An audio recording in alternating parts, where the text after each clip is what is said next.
ఈ gas pipe line మేము నల్లగండలో అయితే చేస్తున్నాము.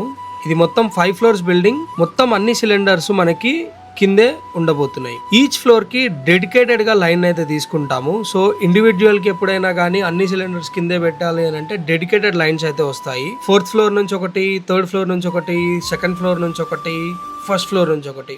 సో డెడికేటెడ్ అన్ని 3 to 1 కింద మనకి లైన్స్ అయితే కిందకైతే వస్తాయి. కింద మొత్తం అన్ని మనం ఒక కేజింగ్ చేసి దాంట్లో ఫ్లోర్ వైజ్ గా, ఫ్లాట్ నెంబర్ వైజ్ గా అయితే సిలిండర్స్ అయితే పెట్టడం జరుగుతుంది. సో కస్టమర్ డీటెయిల్స్ కి వస్తే కనుక సార్ అనేది retired army officer, present ICRISAT లో అయితే వర్క్ చేస్తున్నారు. Very friendly. ఓన్లీ మా క్వాలిటీ నచ్చి మాత్రమే మాకు ఈ ఆర్డర్ ఇవ్వడం అయితే జరిగింది.